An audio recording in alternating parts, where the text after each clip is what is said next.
너무 시계 소리하고 마이크 소리가. 좀 줄일게요. 예. 중간은 그런데 난 여기서 바로 듣는 거야. 뒤에서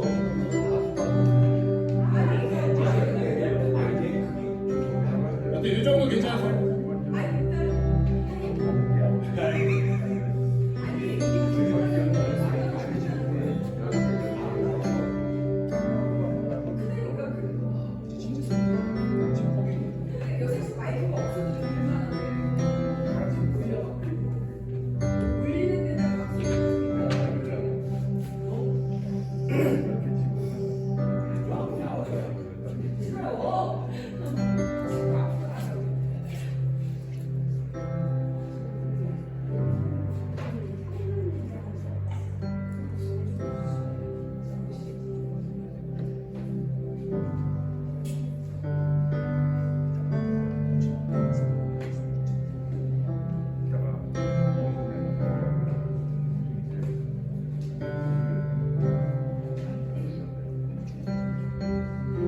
우리 같이 시간이 되었으므로 하나님 앞에 드려지는 우리 5월 네 번째 주에 귀한 예배를 하나님 올려드렸으면 좋겠습니다. 우리 함께 같이 찬양하고 또 기도하고 예배하는 이 귀한 시간 가운데 하나님께서 주시는 귀한 은혜들을 충분히 누리고 마음껏 누릴 수 있는 귀하고 복된 시간이 되기를 소망합니다. 할렐루야.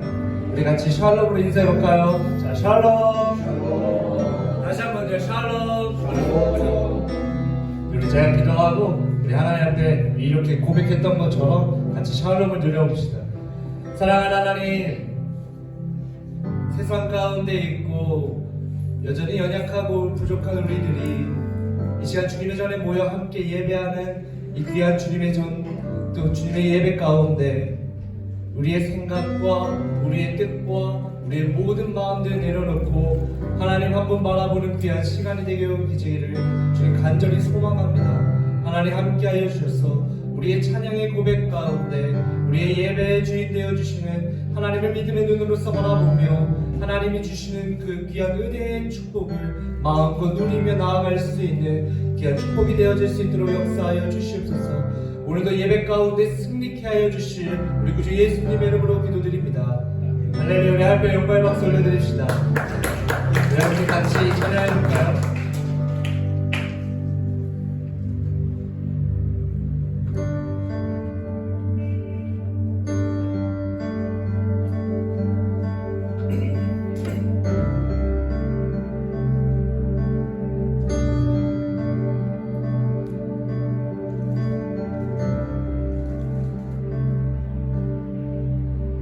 내 영혼의 그 깊은 데서 맑은 까닭이 울려나네. 하늘 목조가 언제나 흘러나와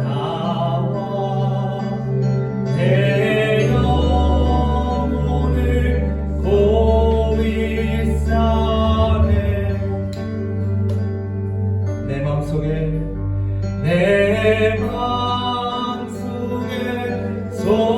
솟아나 이 평화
평화가 넘쳐 나는 주의 축복을 받으리라.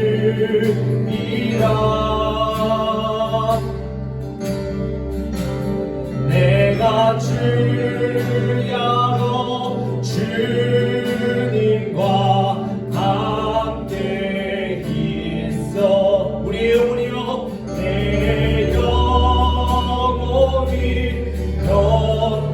우리 하나님 앞에 이렇게 고백합시다.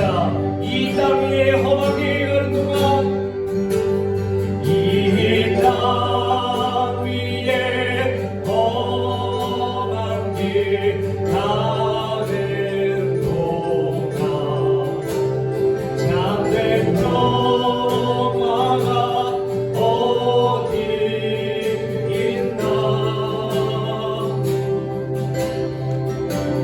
우리 모두 다 예수를 친구 삼아 참 평화를 누리겠네. 우리 함께 고백합시다. 평화로다.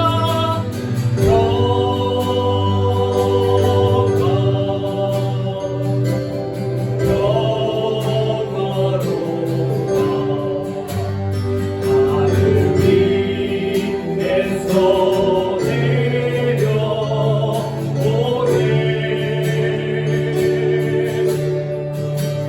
그 사랑의 물결이 영원토록 내 영혼을 주소서.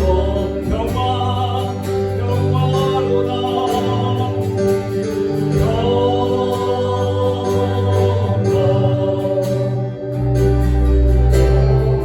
하나님의 샬롬을 축복하십시오. 여러분의 믿음의 고백으로요. 세상이 줄 수 없는 그 평화를요. 그 사랑의 물결이 영원토록 내 영혼을 우리 그 손을 높이 들고 하나님 앞에 우리 평화를 고백합시다. 평화로다.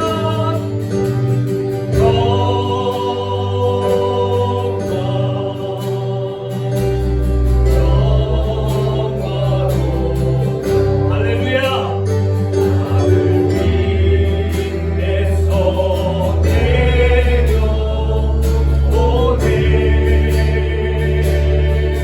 그 사랑의 물결이 영원토록 내 영혼을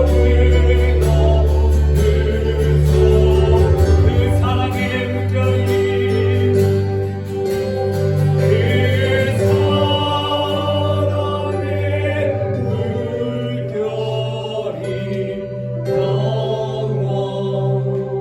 영원토록 내 영혼을 허물소서.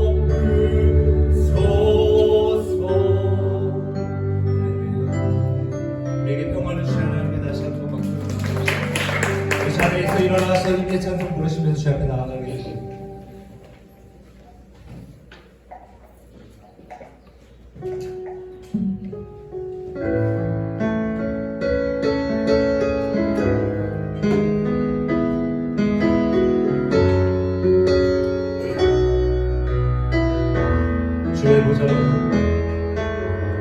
주의 보좌로 나아갈 때에 어떻게 나가야 할까. 나를 구원한 주의 십자가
십자가에 모여 완전하신 사랑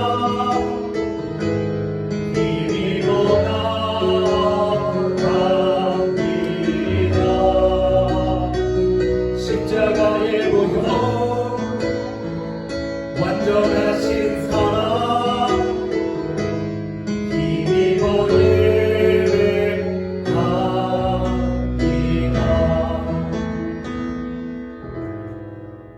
하나님은 영이시니 예배하는 자가 영과 진리로 예배할지니라.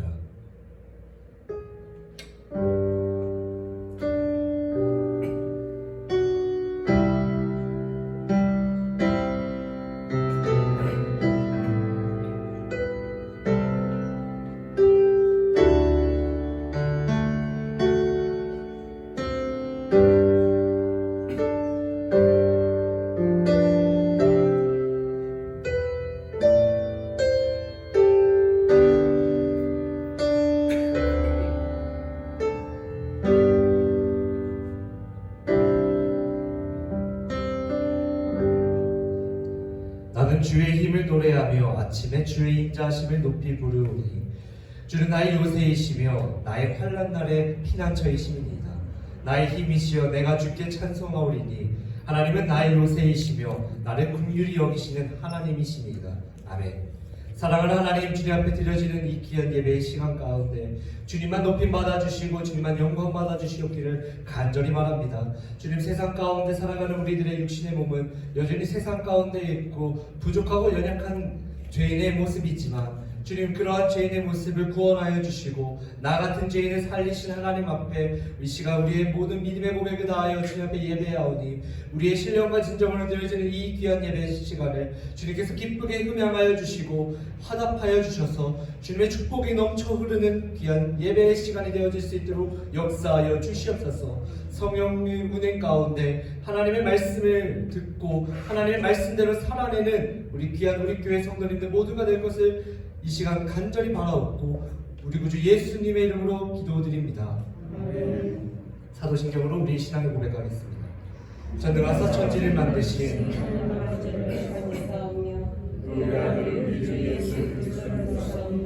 이는 성령으로 잉태하사 동정녀 마리아에게 나시고 본디오 빌라도에게 고난을 받으사 십자가에 못 박혀 죽으시고 장사한 지 4일 만에 죽은 자 가운데서 다시 살아나시며 하늘에 오르사 전능하신 하나님 우편에 앉아 계시다가 저리로서 산자와 죽은 자를 심판하러 오시리라. 성령을 믿사오며 거룩한 공예와 성도가 서로 교통하는 것과 죄를 사하여 주시는 것과 몸이 다시 사는 것과 영원히 사는 것을 믿사오나이다. 아멘. 함께 앉으셔서 찬송가 31장, 통일 찬송가 46장입니다. 찬송가 31장 함께 찬양하겠습니다.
기도하겠습니다. 참 좋으신 하나님 아버지, 온 천하 믿는 자들의 반석이요 구속자이신 여호와를 찬양합니다. 5월은 가정의 달, 저희가 주님의 권능을 영광과 찬양으로 이 자리에 나와 엎드렸습니다. 이 시간 성령의 하나님이 함께 하셔서 저희가 드리는 이 예배를 받아 주시옵소서. 축복의 하나님 아버지, 주신 은혜를 되돌아보는 귀한 시간이 되게 하여 주시옵고, 저희가 맡은 바 은혜를 소홀히 했고 은혜 받지 못한 사람처럼 행동하고 가슴으로 주님과 얼마나 함께 동행했던지 기억 없음을 회개합니다. 내 부모 형제들에게 사랑하지 못하고 원망과 미움으로 부끄럽게 살지는 않았는지 이 어리석음 또한 고백하오니 용서하여 주시옵소서. 주님의 사랑과 자비로 하나 되는 가정으로 평안과 지혜가 넘쳐 사회적, 경제적으로 채워지는 축복을 허락하여 주시옵소서. 구원의 하나님 아버지, 오랜 코로나로 인하여 제약받던 예배가 이제 대면으로 성도들과 함께 예배할 수 있게 됨을 너무나 감사드립니다. 저희들의 입을 열어 구원을 찬미할 때 기쁨의 노래가 넘치고 뜨거운 예배를 사모하고 갈망하는 부흥의 불길이 타오르는 복음의 주역들이 될 수 있는 우리 교회 성도님들에게 도와주시옵소서. 은혜의 하나님 아버지, 삶이 공고한 형제들을 위해 기도와 강구에 귀를 기울여 주시고 주님의 긍휼을 거두지 마시며 넘치는 인자와 진리와 사랑으로 항상 동행하셔서 치유와 위로를 주시고 힘어도 서로 기도하고 돌아보는 아름다운 하나님의 자녀 되게 하여 주시옵소서.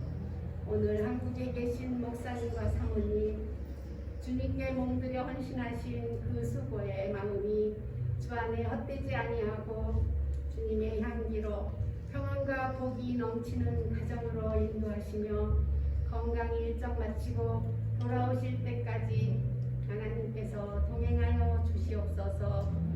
오늘 말씀을 듣는 귀한 시간입니다.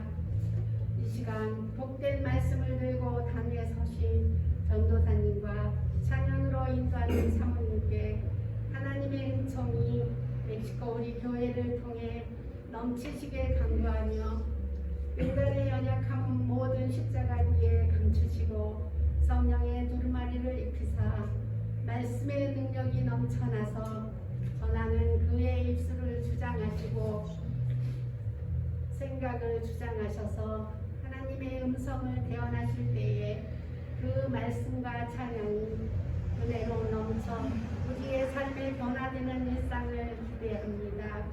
오늘 말씀 속에 복종케 하시고 주님의 은혜를 순종케 하셔서 행함으로 열매 맺는 5월의 가정의 달을 잘 마감케 하시는 복된 우리 교회 성도님들 되시길 원하오며 살아계신 우리 주 예수 그리스도의 이름으로 간절히 기도드리옵나이다.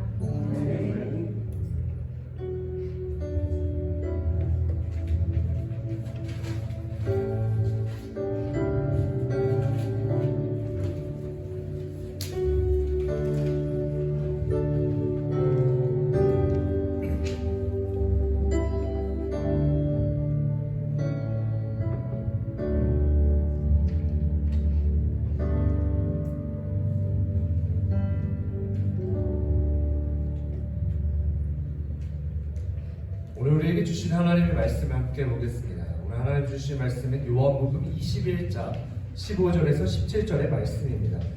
요한복음 21장 15절에서 17절의 말씀입니다. 우리 함께 합독하여 읽겠습니다. 시작. 그들이 조반 먹은 후에 예수께서 시몬 베드로에게 이르시되 요한의 아들 시몬아, 내가 이 사람들보다 나를 더 사랑하느냐 하시니 이르되 주님 그러하나이다. 내가 주님을 사랑하는 줄 주님께서 아시나이다. 이르시되 내 양을 먹이라 하시고 또 두 번째 이르시되 요한의 아들 시몬아, 내가 나를 사랑하느냐 하시니 이르되 주님 그러하나이다. 내가 주님을 사랑하는 줄 주님께서 아시나이다. 이르시되 내 양을 치라 하시고 세 번째 이르시되 요한의 아들 시몬아 내가 나를 사랑하느냐 하시니 주께서 세 번째 내가 나를 사랑하느냐 하시므로 베드로가 그 친하여 이르되 주님 모든 것을 아시오매 내가 주님을 사랑하는 줄을 주님께서 아시나이다. 예수께서 이르시되 내 양을 먹이라. 아멘. 할렐루야. 할렐루야. 오늘 주님이 주시는 이 말씀 가운데 우리 성령의 능력으로 말씀의 행복을 경험하고 깨달아지는 시간이 되기를 간절히 소망합니다. 오늘 특별히 조금 특별한 시간을 좀 가지려고 합니다. 그래서 조금 우리 자리에서 좀 일어나셔서 우리 서로를 좀 인사하고 예배 가운데 교제하는 시간을 잠깐 가지려고 합니다. 조금 뜬금없지만 우리 조금 순종해주셔서 우리 이 시간 반주에 맞춰서 이렇게 돌아다니면서 잠깐 인사하고 고백해주세요. 너무 보고 싶었습니다. 너무 함께 예배해서 너무 감사합니다. 잠깐 일어나서 여기 돌아다니면서 서로의 안부와 또 사랑의 고백들을 잠깐 나눠볼까요? 최소 5명 이상씩 인사해야 되는 겁니다.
예배가 끝난 것은 아닙니다.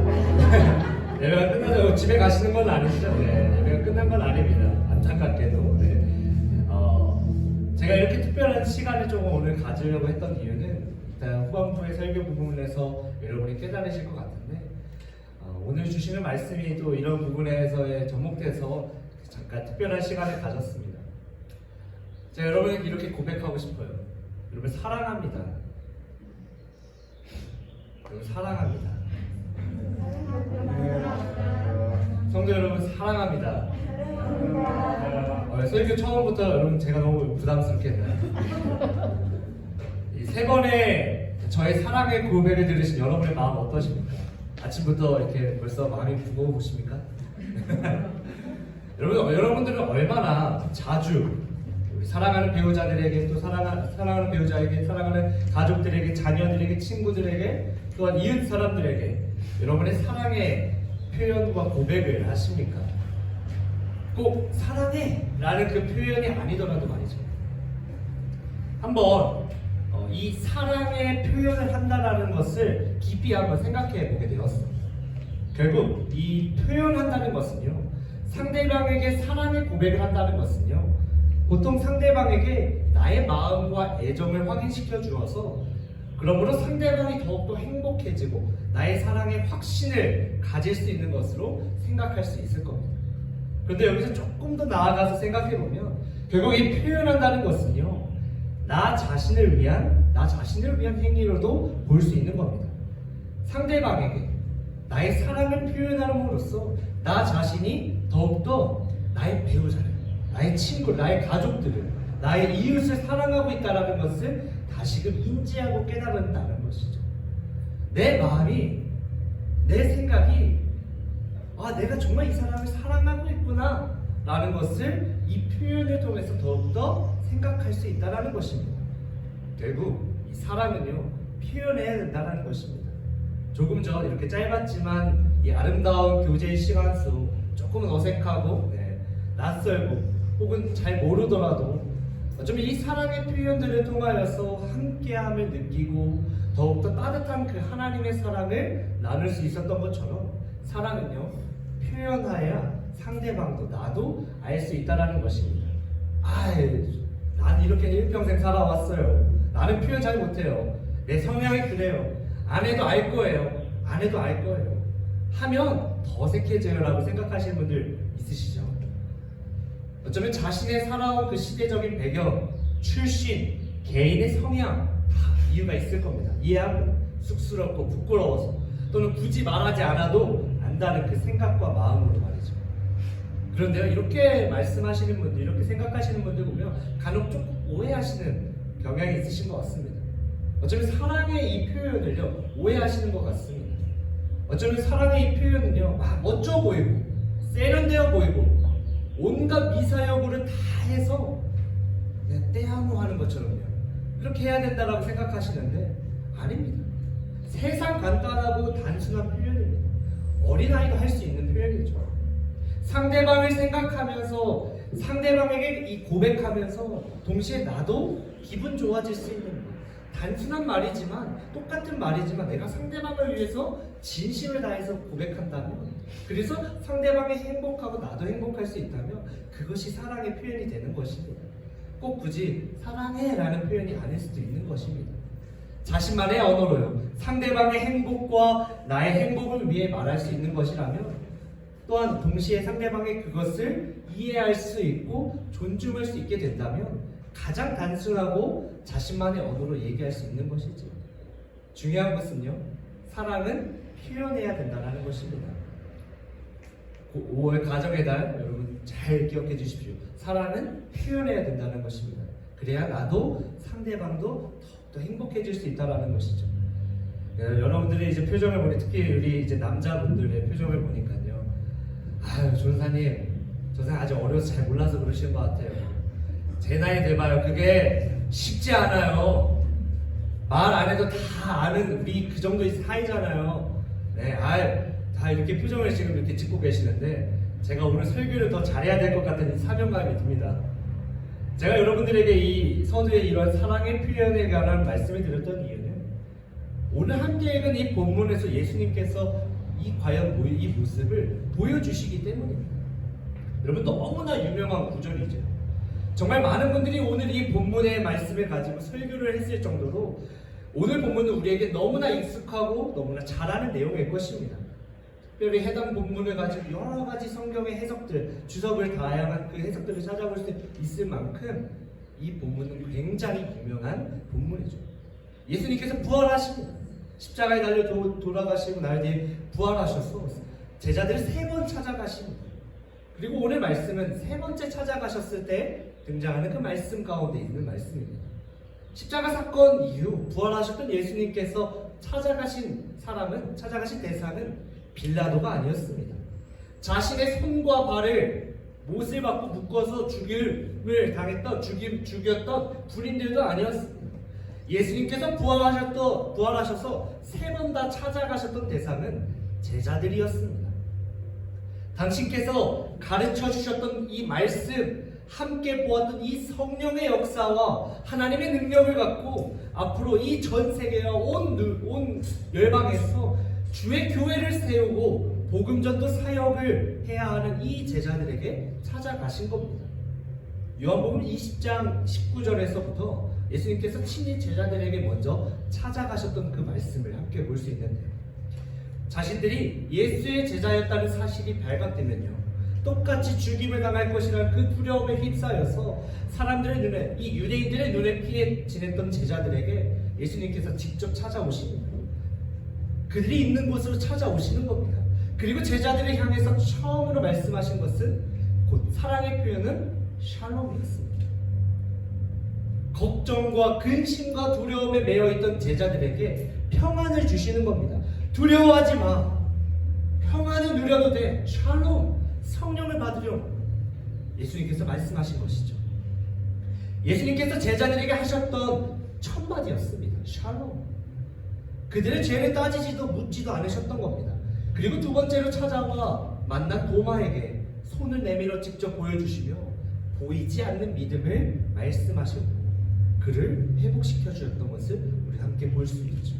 그리고 오늘 함께 읽었던 이 본문의 말씀 속 마침내 3번째로 찾아오셨던 디베라우스, 우리에게는 갈릴리 바다로 익숙합니다. 이 갈릴리 바다에서 예수님은 제자들과 있는 이 상황 가운데 그들의 마음을 정죄하지 않으십니다. 그저 말씀하신 대로 제자들이 잡아온 이 물고기를 드시며 그들과 함께 시간을 보내셨던 것을 우리는 함께 볼 수 있습니다. 여러분, 이 요한복음을 조금 더 자세히 읽어보면 20장에 이미 결론을 쓴 후 마치 책의 부록처럼요 21장이 기록되어 있는 것을 조금 느끼실 수 있을 겁니다. 왜냐면요, 이 요한복음을 기록한 이 사도 요한의 기록 당시 그 상황을 우리가 조금 더 보면 당시 초대교회가 당시 사도들의 약점을 집요하게 파고드는 이단들의 방해와 이 핍박이 너무나 강했기 때문에 실제로 사도행전에서 나오는 그 사도행전부터 이 요한계시록까지 이르는 교회 지도자, 목사님, 이 지도자의 위치에서 그들을 끌어내리려는 수많은 거짓 교사들, 그들의 방해 공작들, 술수와 회방들이 상당히 많았다는 것을 우리는 느낄 수 있을 겁니다. 그들의 주장이 이렇습니다. 아니, 예수님을 배신한 제자가 너희들이 예수님 배신했잖아. 근데 너네가 어떻게 교회 지도자가 되어서 교회를 이끌어갈 수 있겠어? 라고 하면서 온갖 논란거리와 구설수를 계속해서 만들어내는 겁니다. 사람들을 포섭하는 겁니다. 그래서 계속해서 교회 공동체를 끊임없이 박해했던 상황이었죠. 그렇게 요한 사도는요, 이 문제를 해결하기 위한 모습으로 요한복음 21장의 내용을 기록합니다. 처음 교회가 시작될 때에는 크게 그렇게 문제가 되지 않았던 이 베드로 사도의 권위 회복의 근거, 이 권위가 교회의 부흥과 더불어 그 시대의 최고의 궁금증이 됩니다. 그래서 복음서 중에서 맨 마지막에 쓰여졌던 이 요한복음에서 이 문제를 곧 이 베드로 사도의 실패와 다시 회복에 대한 답변으로 이 요한복음 21장이 나타나진 것으로 많은 학자들을 보고 있습니다. 여러분, 그렇기 때문에요, 중요한 것은 오늘 본문을 통하여서 주님께서 과연 누구에게 초점을 맞추고 있는지를 우리는 깨달아야 된다는 것입니다. 요한이 기록하고 있는 이 마지막 요한복음 21장의 이 장면은요, 주님께서 특별히 생각하는 그 한 제자 베드로, 앞으로요 이 교회를 위해서 반드시 회복되어야 할 제자 바로 베드로에게 초점을 두고 있다는 것을 우리는 알 수 있을 겁니다. 다시 한번 이 예수님과 베드로의 대화를 살펴보면요, 예수님의 의도가 분명하게 드러나고 있습니다. 다시 한번 15절을 함께 읽어볼까요? 15절입니다. 시작. 그들이 조망하던 예수께서 시몬 베드로에게 이르시되 요한의 아들 시몬아, 내가 이 사람들보다 나를 더 사랑하느냐 하시니 이르되 주님 그러나이다. 내가 주님을 사랑하는 줄 주님께서 아시나이다. 이르시되 내 어린 양을 먹이라 하셨다고. 아멘. 동일하게 반복되는 이 세 번의 대화의 흐름 가운데 여러분, 이 대화는요 예수님께서 베드로와 나누는 단 둘의 대화입니다. 그 누가 있는 것이 아니라 예수님과 베드로와 1대1 관계에서 나누는 대화라는 것입니다. 그런데 왜 같은 질문을, 같은 대답, 반복되는 말씀을 하셨을까요?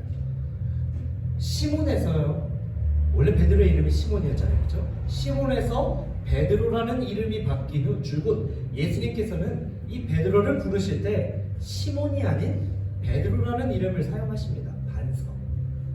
근데 오늘 본문에 나오는 호칭은 다시 어색하게 요한의 아들 시몬이라는 호칭으로 부르시는 장면을 볼 수 있죠.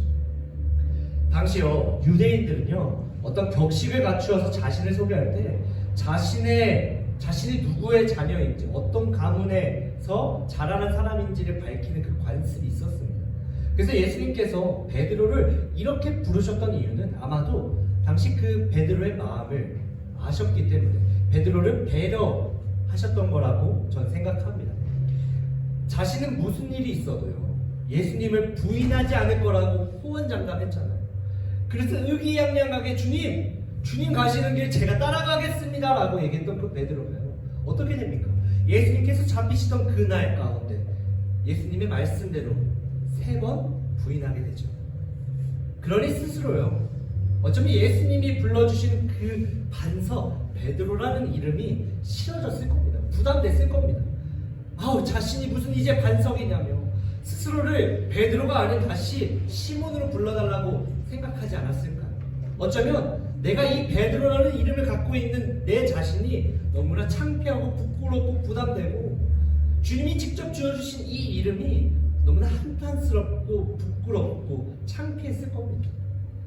나름 무슨 일이 있을 때마다 예수님의 가장 가까운 제자로서 함께 했었고 그랬던 그 사이인데 무슨 일이 있어도 다른 사람 다 주님을 떠나가도 저는요 절대로 주님을 부인하지 않고 함께 있을 겁니다 라고 말했었는데 잡히시던 날 밤 한 여인의 의심으로 인해 아주 사소한 의심으로 인해 단숨에 나는 저 사람을 모릅니다 예수님을 부인하며 그 죄책감과 자책 속에서 헤어나오지 못하고 있음을 성경이 제대로 얘기하고 있습니다.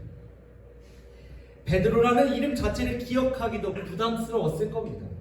그리고 베드로의 이 마음을 너무나너무 잘 알고 계시는 예수님은요 베드로에게 그래 베드로야 베드로가 아닌 요한의 아들 시몬이라고 부르시는 거죠. 첫 번째 불렀던 그 이름대로 요한의 아들 시몬 그의 부담을 덜어주시는 겁니다. 그의 마음 가운데 평안함을 주시는 겁니다. 하나님이 원하셨던 예수님이 원하셨던 마음이었던 것이죠. 이렇게 부드러운 대화를 통해 죄책감으로 그 마음속 깊이 눌려있던 예수님에 대한 그 사랑을 서서히 끄집어내셨던 작업을 예수님께서 하셨던 겁니다. 그런데요 여러분 이 부드러운 음성과 달리 예수님의 질문은 굉장히 직설적이고 또한 정확합니다. 예수님께서 물으시기에 이렇게 얘기하시죠. 내가 이 사람들보다 나를 더 사랑하느냐? 여러분 그 상황 가운데는요 분명한 다른 제자들도 있었습니다. 다른 제자들도 여럿 있는 그 상황 속에서 예수님께서는 베드로를 꼭 집어서 내가 이 사람들보다 나를 사랑하느냐라고 물으십니다. 이 사람들보다 나를 더 사랑하느냐?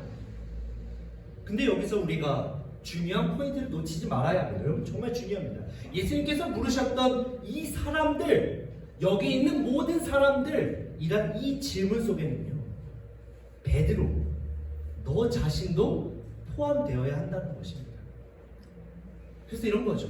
베드로야, 여기 있는 모든 사람들보다도 너 자신을 포함해서 어떤 그 누구보다도 나를 사랑할 수 있겠니? 라고 물으시는 겁니다. 아마 여러분께서는요 이 질문에 대답한 베드로의 대답도 또한 이 대화를 통해 서두에 말씀드렸던 많은 설교를 들었을 겁니다.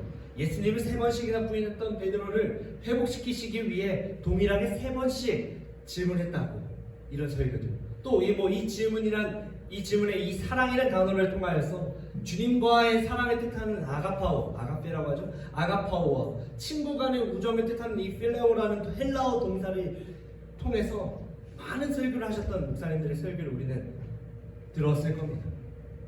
근데 참고로 여러분 예수님과 베드로의 당시 대화는 아람어로 대화를 했기 때문에 이 헬라어가 아닌 아람어로 대화를 했는데 아람어에는 이러한 동사들이 없습니다. 근데 아마도 그런 겁니다. 이 내용들을 요한 사도가 헬라어로 옮기는 이 과정 속에서 분명한 어떠한 의도를 가지고 그 동사들을 택했을 거라고 많은 학자들을 추측을 합니다.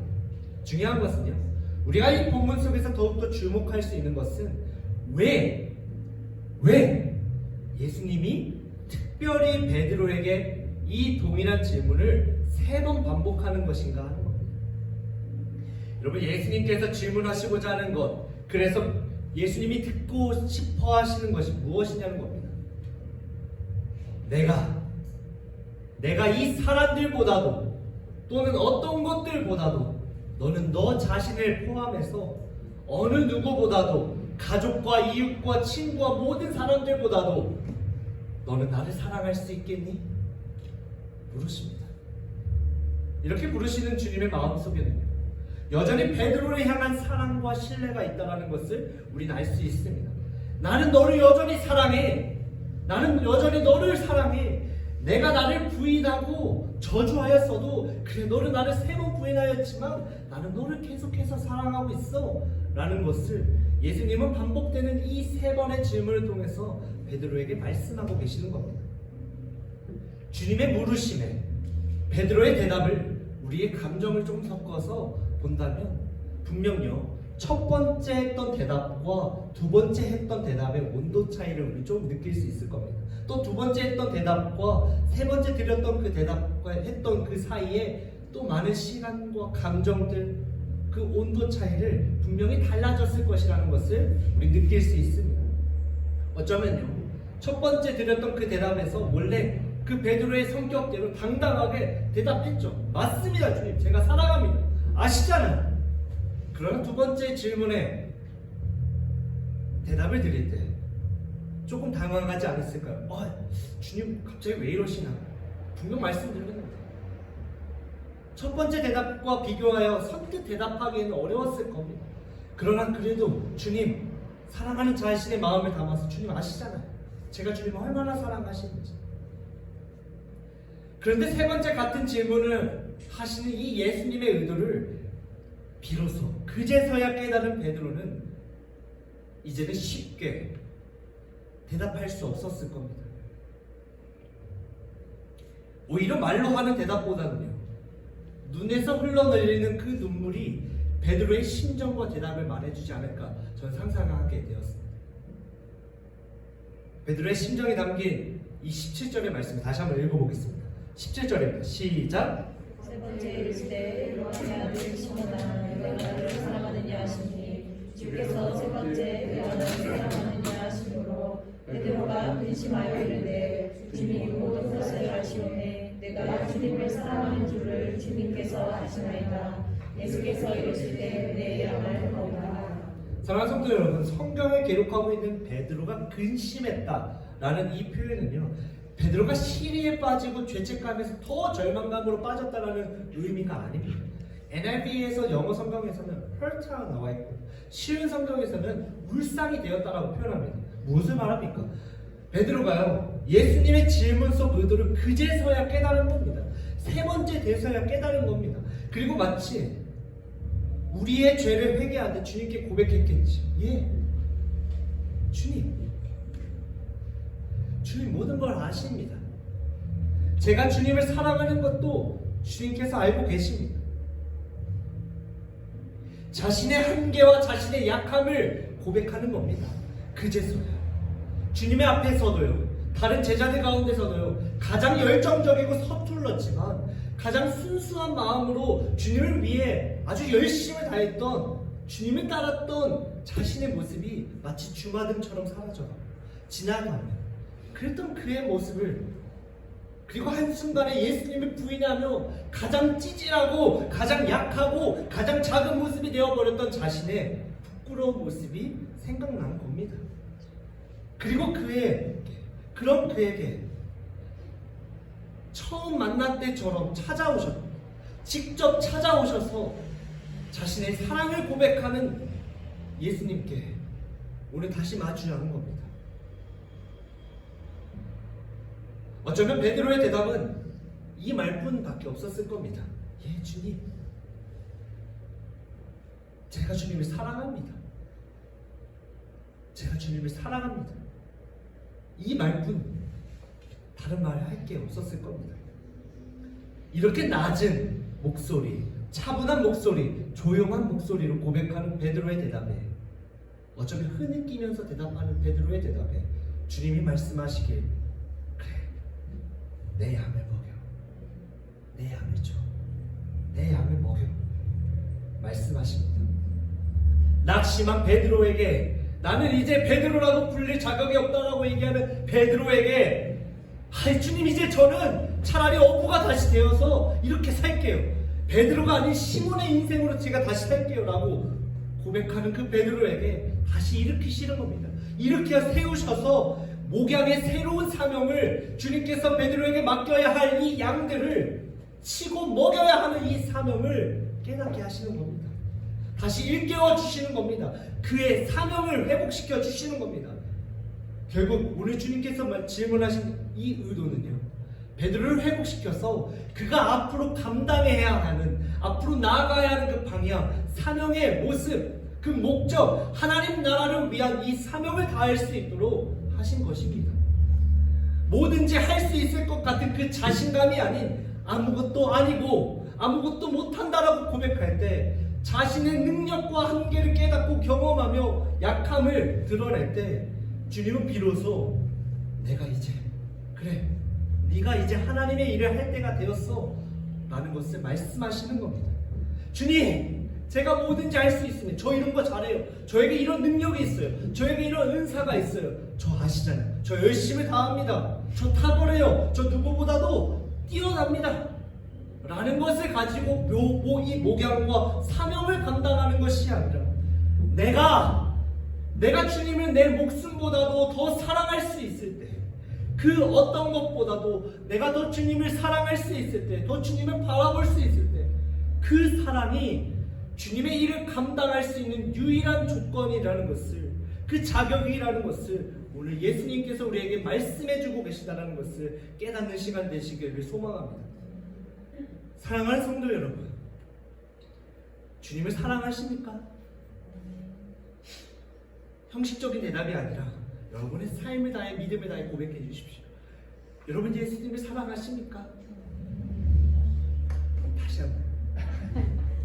여러분 진짜 주님을 사랑하십니까? 주님을 사랑한다는 우리들의 고백 속에는 우리의 믿음과 사명이 담겨져 있어야 합니다. 제가 방금 드렸던 이 질문이 어쩌면 여러분의 삶 가운데 하나님께서 여러분에게 날마다 하시는 질문일 수 있습니다. 야, 네가 정말 나를 사랑하니?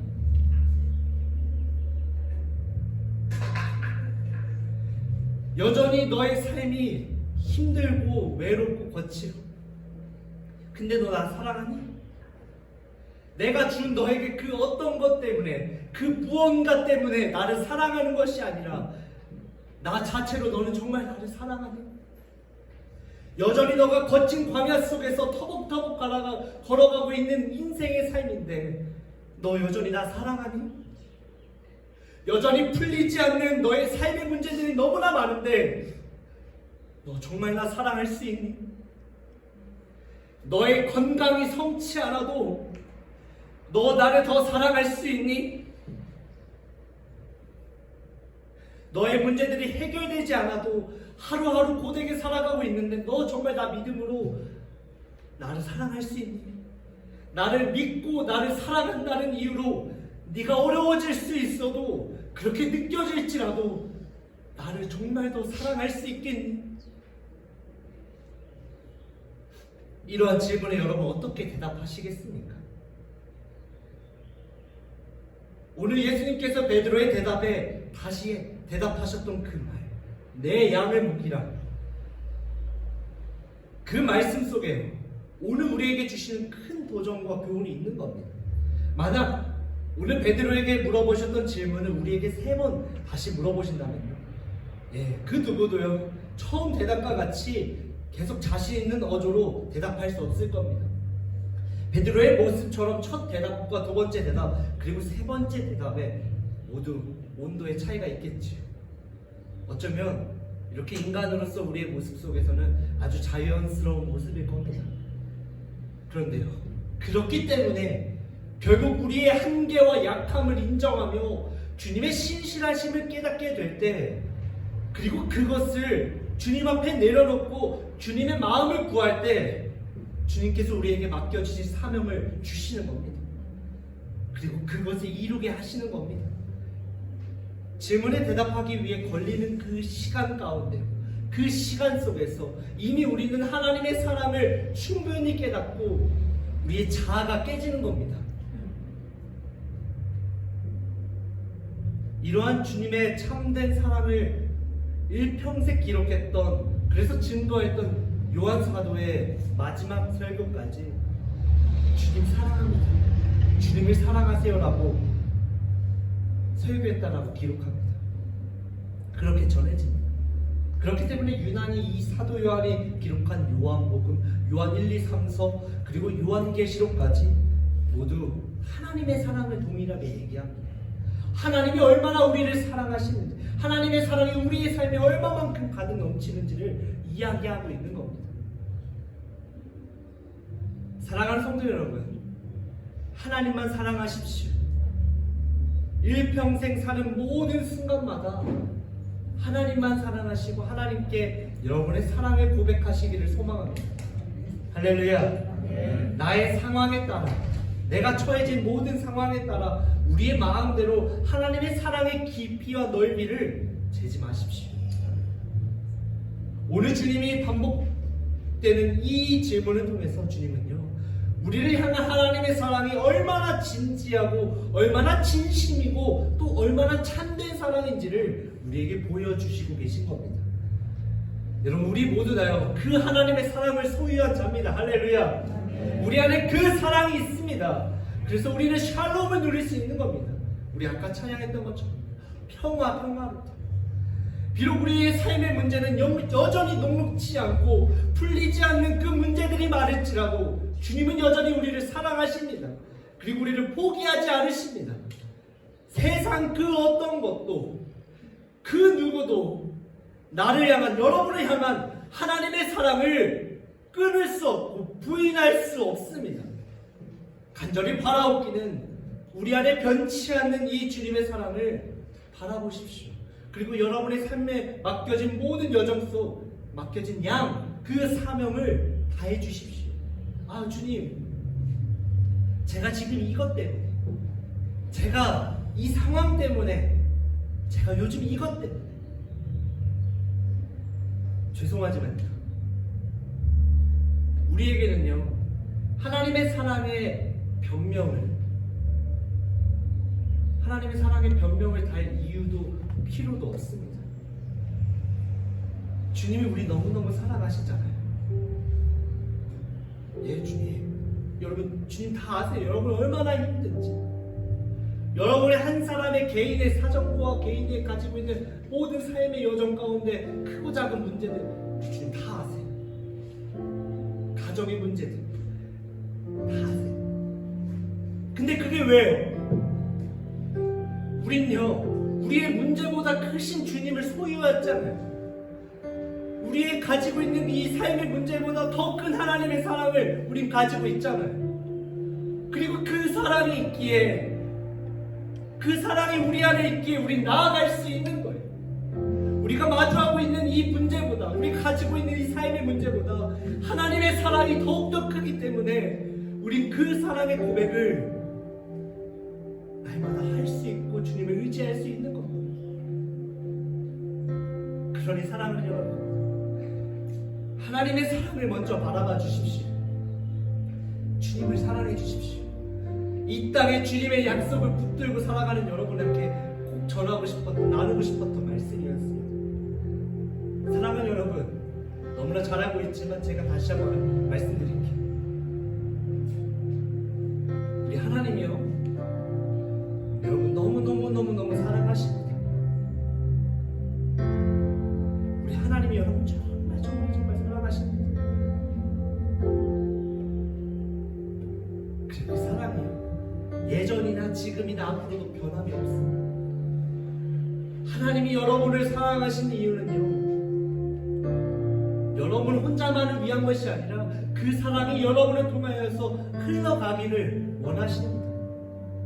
베드로는요, 3년 동안 주님을 쫓아다녔어도요, 그렇게 열심히 다했어도 그 사랑을 깨닫지 못했어요. 오늘 말씀을 통하여서요, 비로소 예수님의 그 세 번째 질문 가운데 비로소 하나님의 사랑이 얼마나, 나를 향한 하나님의 사랑이 얼마나 큰지, 이 쓰레기 같은 나를, 하염없이 무약하고 무능한 나를 얼마나 사랑하시는지를 깨달으신 거예요. 그래서 그가 완전히 달라집니다. 그 사랑을 깨달으니까요, 완전히 달라지는 거예요. 열정만 앞섰던 그의 삶 가운데서 이제 성령의 사람이 되니, 하나님의 사랑을 비로소 깨닫는 사람이 되니, 설교할 때만요, 딱 몇천 명씩 한 번에 구원받는 역사가 일어나는 겁니다. 아멘. 오늘 이러한 역사가 여러분의 삶 가운데 일어날 줄 간절히 믿습니다. 확신합니다. 여러분의 삶을 통하여서 약하고 부족하고 하염없이 낮아지는 여러분의 삶을 통하여서 하나님의 사랑이 나타나는 겁니다. 우리가 하나님의 사랑을 반드시 깨닫게 될 때에, 그 참된 사랑을 깨닫게 될 때, 포기하지 않는 여러분의 사랑을, 하나님의 사랑을 깨닫게 될 때, 우리가 성령의 사랑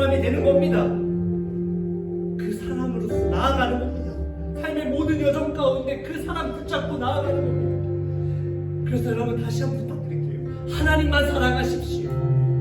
하나님만 붙드십시오. 하나님만 사랑하십시오. 할렐루야. 오늘 여러분에게 주어지는 하나님의 귀한 메시지입니다. 이 시간 좀 같이 찬양할 때 그 어떤 때보다 더 뜨거운 이 마음의 고백을 담아서 함께 찬양했으면 좋겠습니다. 어쩌면 베드로의 오늘 이 고백을 가장 단순하게 표현한 찬양인 것 같은데 아마 모르실 수 있습니다. 저의 고백을 먼저 들어보시고 이 고백을 통해서 같이 나눴으면 좋겠습니다. 굉장히 쉬운 찬양입니다. 이렇게 찬양해볼까요?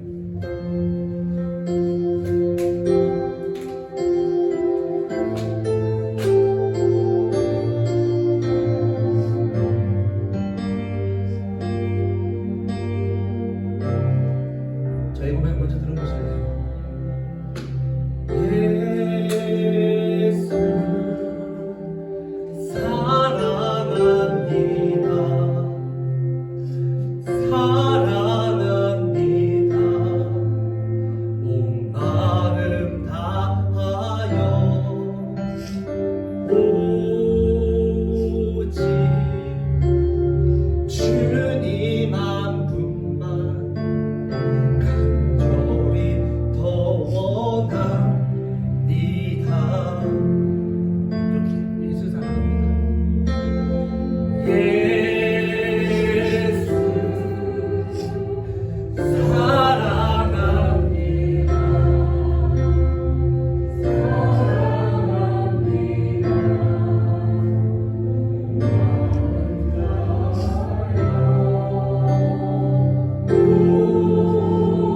오직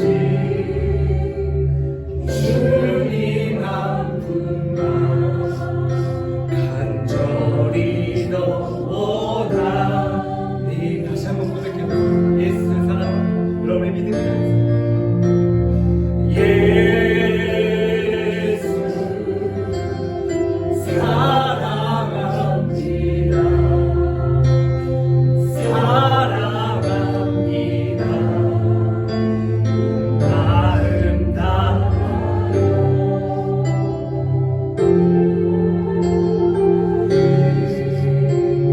주님 한 분만 간절히 더 원합니다. 넘쳐나네 넘쳐나네 넘쳐나네 주를 향한 내 속에 갈망이 주님께로 날 이끌어 주소서. 주님을 더 원하. 할렐루야. 우리 목소리 높여서 다시 한번 찬양합시다. 예수 사랑합니다. 예수. 여러분의 사랑을 고백하세요.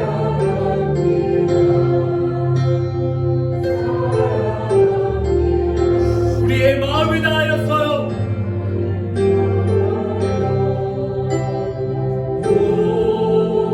오직 주님 한 분만 간절히 더 원하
사명, 맡겨진 모든 사명을 감당할 수 있는 주님만 사랑하겠습니다. 내가 주님만 신뢰하겠습니다. 주님께 우리의 마음을 드릴 수 있는 기도를 이 시간 함께 기도하겠습니다. 같이 기도합니다. 사랑하는 하나님의 시간을 위하여 나타나신 모든 삶의 영광을 하나님의 사랑을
주님께 나아가는 이 귀한 예배의 시간 가운데 함께 해주심을 너무나 감사드립니다.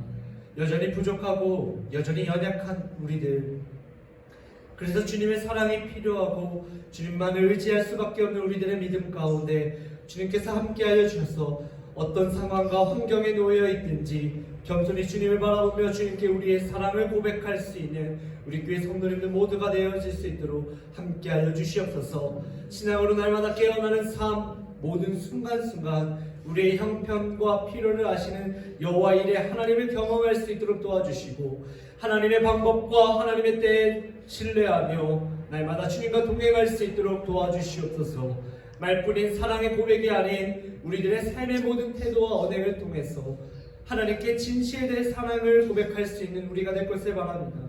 그래서 하나님의 사랑이 흘러 넘쳐나고 척박하고 어두운 이 세상 가운데 한 줄기 오아시스처럼 많은 이들에게 주님의 사랑을 주고 희망을 주고 회복을 경험케 할 수 있는 구원의 역사가 날마다 이루어질 수 있도록 역사하여 주시옵소서. 주의 전에 나올 때 빈손으로 나오지 않고 우리의 정성된 예물을 주님께 올려드릴 때 주님께서 귀하게 받아주시고 주님의 나라를 위해 하나님의 영광을 위해 쓰여질 수 있도록 함께하여 주시옵소서.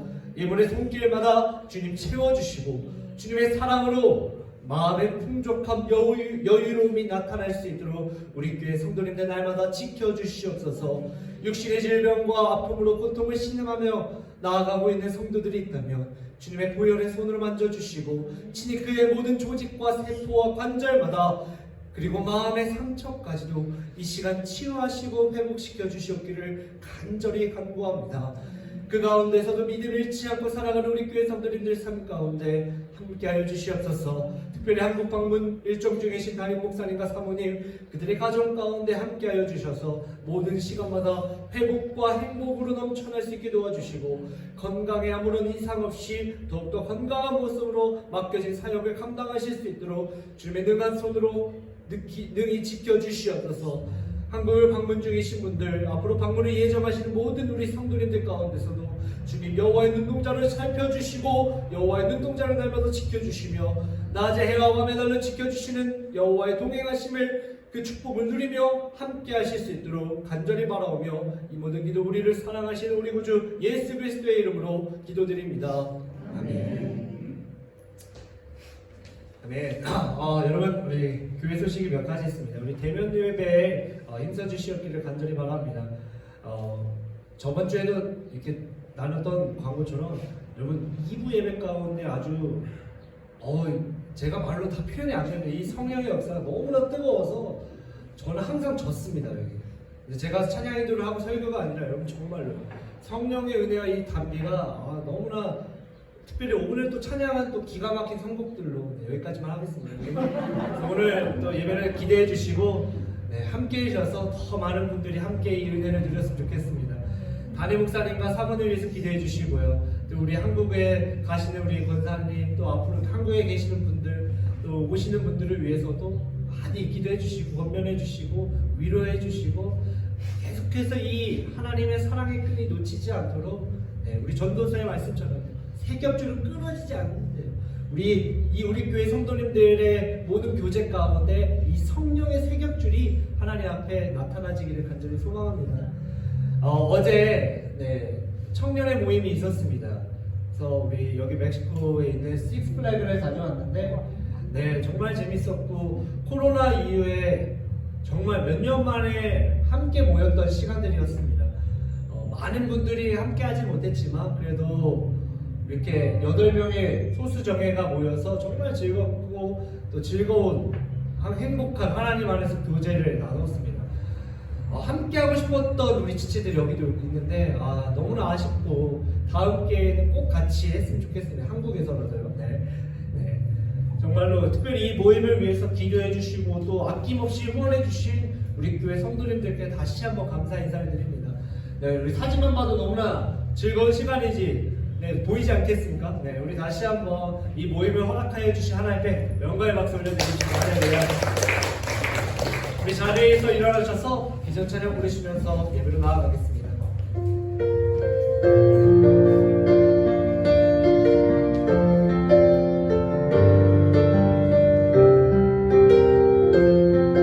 우리 뜨겁게 찬양합시다. 우리에겐 소원이 하나 있네. 우리에겐 소원이 하나 있네.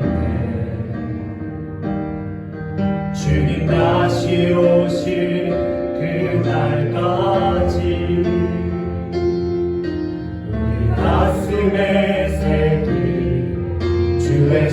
십자가 살아 나의 교회를 사랑해 하네.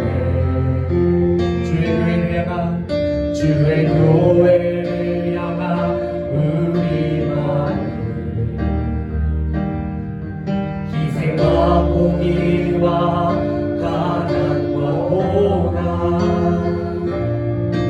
아물며 죽음조차 우리 막을 수 없네. 우리 교회는 이 땅을 일만해. 교회를 교회 되게 예배 되게 우리를 사용하소서. 진정한 은혜가 오늘 임하도록 우리를 사용하소서.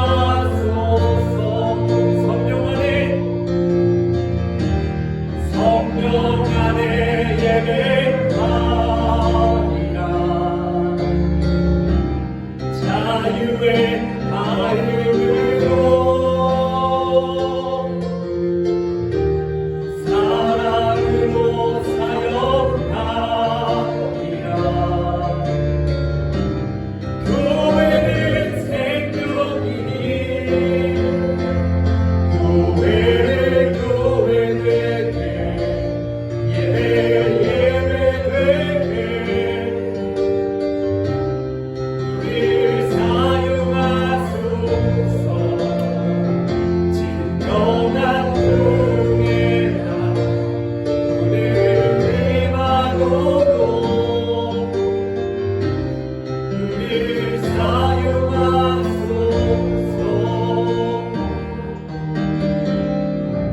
주님의 마음으로서 예배를 마치겠습니다.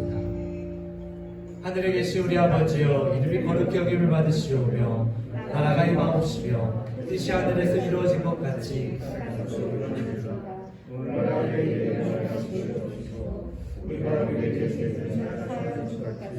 우리의 죄를 사하여 주시옵고 우리를 시험에 들게 하지 마시옵고 다만 악에서 구하시옵소서. 나라와 권세와 영광이 아버지께 영원히 있사옵나이다. 아멘.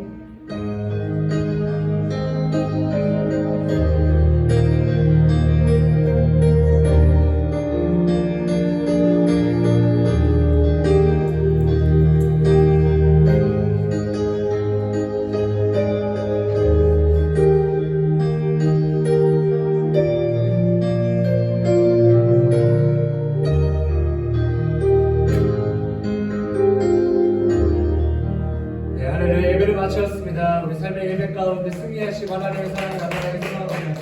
교제하시면서요.